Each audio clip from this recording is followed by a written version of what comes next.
Hey guys, I just want to do a quick comparison of these two scopes. I just bought this Kahles from a friend of mine here in Fort Worth. This is the older version, it's the 624i, and then this is the Nightforce ATACR that I'm borrowing from my friend Andrew. And so I just want to do a quick comparison between these two. I probably should be comparing the 525 Kahles or the DLR with the Nightforce, but right now this is what I have, the older version. And so hope you guys enjoy it.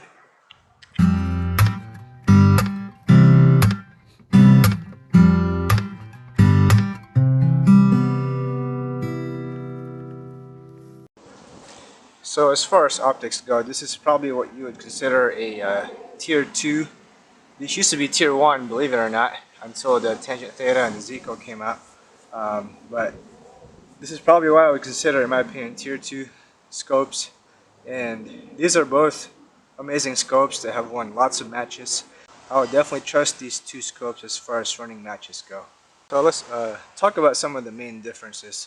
As you can see, the Kahles has the parallax knob close to the elevation, which is pretty cool because normally when I have to adjust for parallax, I have to either use my left hand and maybe break a position or use my right hand and reach over. But over here with the Kahles, you don't have to worry about that. You can adjust the parallax knob right on this area next to the elevation or underneath the elevation. So you can adjust your elevation and then adjust your parallax, which is especially important for 22s. Versus the Nightforce has more of the traditional parallax knob, and both are very smooth. I don't have any complaints as far as the smoothness. They're not stiff, they're both very smooth. Two scopes that have been used extensively by the previous owners, and Andrews I know has used this a lot, so that's probably why the parallax knob is easier. Usually parallax knobs are stiffer when they're brand new. So as you can also see with the magnification, the Kahles, in order to go up in magnification, you'll have to twist it left, versus the Nightforce is more traditional, and you twist it right. And I do notice that there's a difference as far as stiffness between the Nightforce and the Kahles. The Nightforce seems to be more, it's definitely more stiff than this Kahles magnification. I think I also prefer the Kahles Zero Stop. The cool things about these is it reminds me of the Zico. It's super straightforward to set.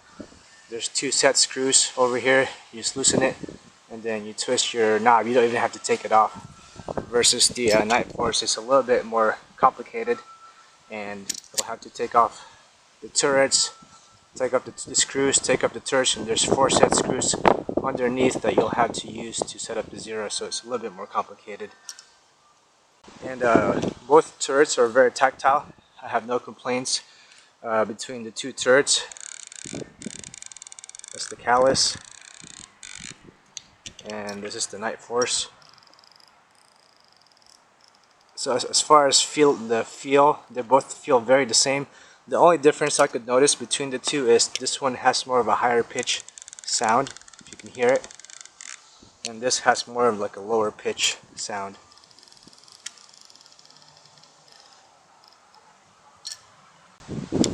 To be honest, I think I like the higher pitch sound a lot better, but I have no complaints about the turrets on these Nightforce.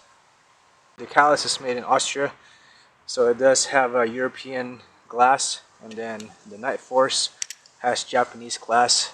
And if you know anything about scopes, the top 2 glass makers in the world are from Japan and Europe, so I don't think you can go wrong with either one.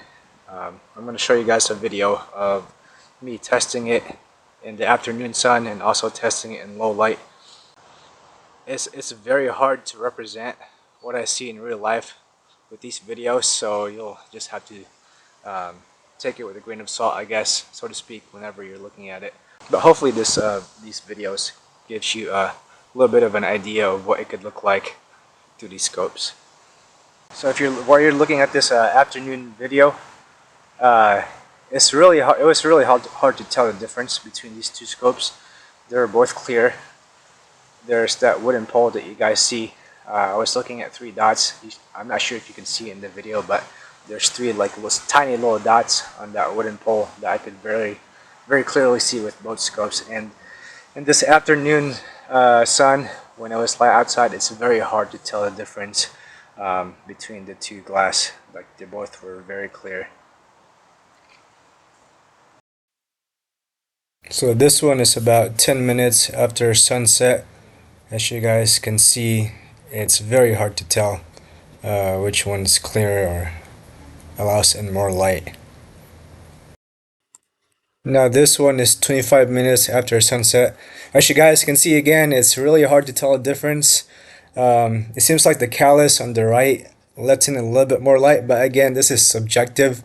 This is not like a crazy data-driven approach to this video, but it's just my own subjective observations.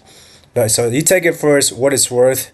The video doesn't do the best job of representing the actual image, because when I was looking at it with my naked eye, like I could see a lot more than this, but again, when I was comparing it side by side, it was hard to tell a difference. I hope you guys have enjoyed this initial impression between these two scopes. This wasn't meant to be a thorough review, but I hope it's especially helpful for you guys maybe wanting to choose between these two scopes.